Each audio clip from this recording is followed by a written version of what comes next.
Hey there, it's me again, Michel, and welcome back to my Canadian History channel. Today's episode is about the Quiet Revolution in Quebec during the 1960s. Okay, let's get into some of the weeds. Prior to the Quebec Revolution, the 1950s tenure of Quebec Premier Maurice Duplessis epitomized the conservative ideal of a religiously and culturally pure Quebec and became known among the Liberals as the Grand Noirceur, or the Great Darkness.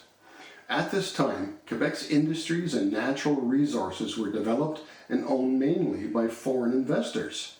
And even worse, until the second half of the 20th century, the majority of Francophone Quebec workers lived below the poverty line. And Francophones did not even get to join the executive ranks of the businesses of their own province. So came the Quiet Revolution, a significant period of socio-political and socio-cultural transformation in French Canada, particularly in Quebec, following the election of 1960. This period was marked by several key events and changes in Quebec, namely, 1. The secularization of the government, or the movement away from religious controls. 2. The establishment of a state-administered welfare state known as l'État-providence. 3. A shift in political alignment toward federalist and sovereigntist or separatist factions. And 4. The eventual election of a pro-sovereignty provincial government in the 1976 election. While the Quiet Revolution is often associated with the efforts of the Liberal Party of Quebec's government, led by Jean Lesage, and to some extent Robert Bourassa, its profound impact has influenced the policies of most provincial governments since the early 1960s.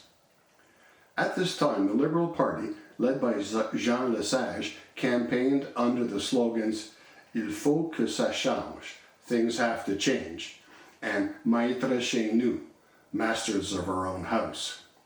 A primary change was an effort by the provincial government to assume greater control over healthcare and education, both of which had previously been under the purview of the Roman Catholic Church. To achieve this, the government established ministries of health and education, expanded the public service, made substantial investments in the public education system, and permitted the unionization of the civil service. Additionally, measures were taken to enhance Quebecois control over the province's economy, including the nationalization of electricity production and distribution, the creation of the Quebec Pension Plan, and the establishment of Hydro-Quebec in an effort to nationalize Quebec's electric utilities. Furthermore, during this period, French Canadians in Quebec adopted the term Québécois to distinguish themselves from both the rest of Canada and France, solidifying their identity as a reformed province.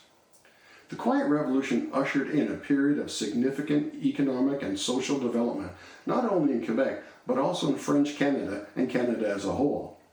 This transformation coincided with similar developments occurring in the Western world in general. Notably, it brought about significant changes to the physical landscape and social structures of Montreal, Quebec's principal city. Montreal's mayor, Jean Drapeau, who was elected in 1960, oversaw a series of infrastructure projects, including the expansion of Dorval Airport, the opening of the Champlain Bridge, and the renaissance of Old Montreal. He also oversaw the construction and inauguration of Place des Arts and was instrumental in the construction of the Montreal Metro system. Also under Drapeau, Montreal was awarded the 1967 International and Universal Exposition, known as Expo 67. He was also one of the key politicians responsible for the National League of Baseball granting Montreal a franchise, the now defunct Montreal Expos, and for obtaining and holding the 1976 Summer Olympics. The impact of the Quiet Revolution extended beyond Quebec's borders, influencing contemporary Canadian politics.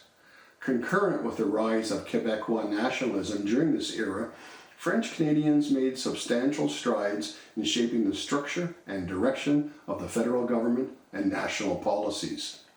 At the federal level, in 1961, Prime Minister Diefenbaker instituted the National Hospital Insurance Plan, the first public health insurance plan adhered to by all the provinces.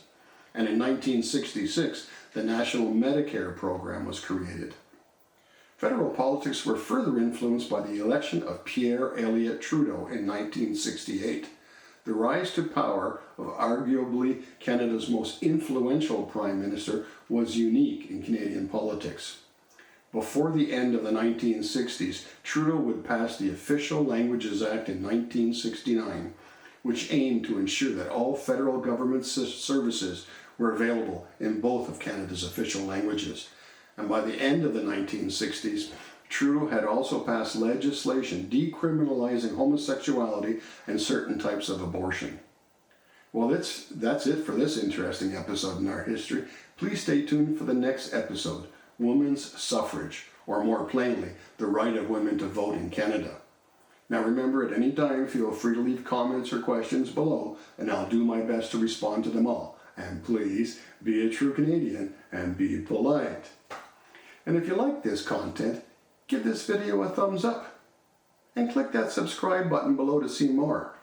And remember, if you wish, hit that bell if you'd like to be notified of any new content. Thanks everyone, and have a great day.